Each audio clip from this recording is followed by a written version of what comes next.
Yes, you. Question for Warky and Icarus, kid. I know that you're both big video game fans. Have you ever played? Are you familiar with the Angry Video Game Nerd?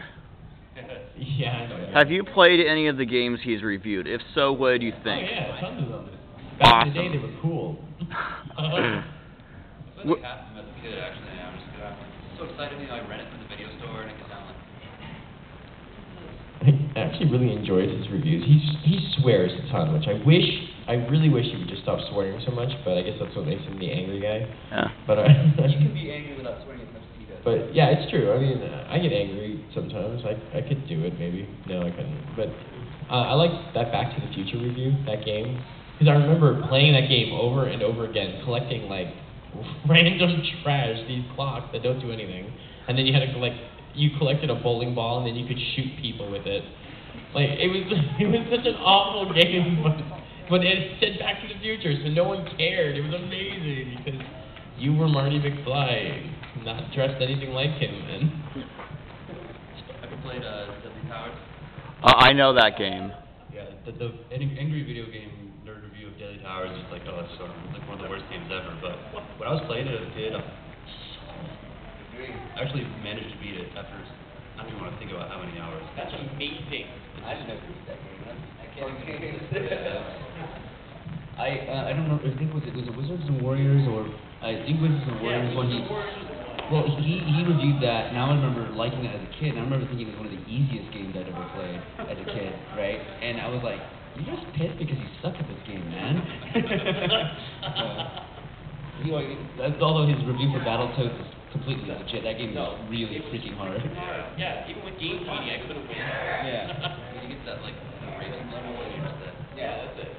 So let's use the world set. What's your favorite, like, terrible game from that review? One of them is Plumbers Don't Wear Ties. Yeah, that is the name of the video game. What? Plumbers Don't Wear Ties for 3DO. 3DO, that's what I've never heard of. Yeah, it is.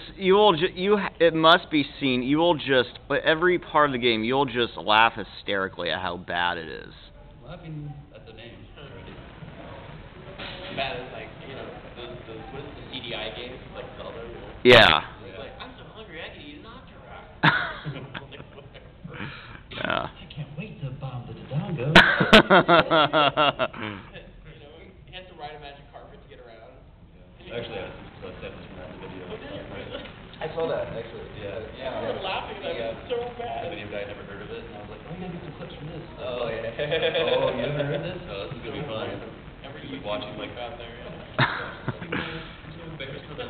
It was so awful, and Nintendo was like, what were you thinking, really? Could you imagine being the parent of the kid who wants the game called Plumbers Don't Wear Ties? Like, hey, what do you want for Christmas? Oh, this game called Plumbers Don't Wear Ties. What's wrong with my kid?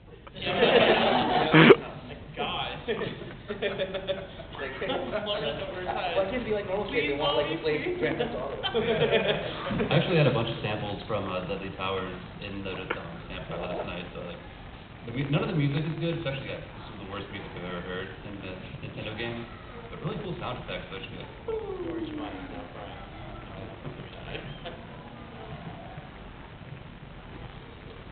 Questions? More questions? Okay, well, like, are there any, like, memorable gigs, like, good or bad? I've got plenty of Like at conventions or otherwise? Oh, yeah. Otherwise. Any more specified? Yeah, we have a lot. I don't know. One of my favorite memories in this band is actually when we flew out to this convention in Boston, and we were playing for the premiere of the movie Twilight, and but like the gig was okay, but the best part of it was just all of us hanging out in Boston, and because it was like winter time and super cold, and it was just really fun to walk around the city.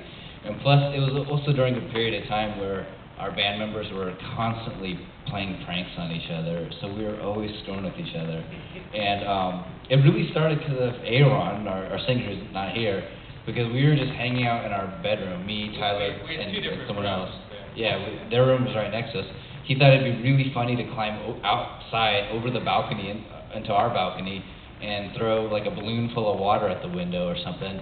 And at the time, we didn't even notice. I was actually in their room trying to ask him something, and he just thought it was the funniest thing. And so we're like, you know, we'll show you how it's done as far as like pranks go. Well, all of the rooms are under my name, so I can get hotel keys. And so in the middle of the night, we broke into their room, and we grabbed all of Jonathan and Aaron's socks and underwear. We soaked them in water, and we froze them to the balcony, because it's one of the coldest winters that Boston ever experienced. We also took all their toilet paper and soaked them in water, and then put them back on the roll so you couldn't tell. Tyler rolled up all these ketchup packets and put them under the toilet seat, so when Aaron sat on it later in the middle of the night, they exploded. Didn't we put toothpaste or something? Yeah, we put toothpaste. Yeah, like toothpaste all over their like pillows. So when they roll around. Yeah, we cranked up the heater, so all the way up. We switched the wires in their TV so that none of it worked. I mean, it was like anything you could think of. Oh, the alarm clocks and wake up calls. Yeah, they were totally asleep. And I'd sleep through anything, so I mean, during all this was happening, I just had no idea. And Aaron, he was drunk off of wine, and he took his like sleep medicine or whatever, so he was completely out of it. And during the middle of the night, I guess he went to his restroom and had no idea what happened. He thought there was glue in his hair. And he thought there was glue in his hair, so like, I don't know how, but he got this razor and shaved his head because he thought there was glue in his hair. So his hair like completely messed up. But he doesn't remember it, so destroyed. then he wakes up in the morning and there's ketchup and hair and toothpaste like all over the bathroom and like like wads of toilet paper because it was wet and he's like grabbing it. Well, yeah, there's like hair all over the bathroom. And I remember waking up and he had used the bathroom already in the morning. And he's like, did I throw up or did you throw up? Looking at the ketchup, I'm like, it wasn't me, dude. It had to have been you. But that was one of the worst experiences I've ever experienced. We left like $100 tip because for the maid that had to clean the room because it looked like an animal with slaughtered. I'm so glad I wasn't in the band then. well, we've declared a truce since then, but I don't know. It's funny because we've actually had a lot of great gigs and a lot of nightmare situations, but the stuff we remember is actually a lot of times outside of the show when we're just hanging out and exploring the city or doing crazy things to each other.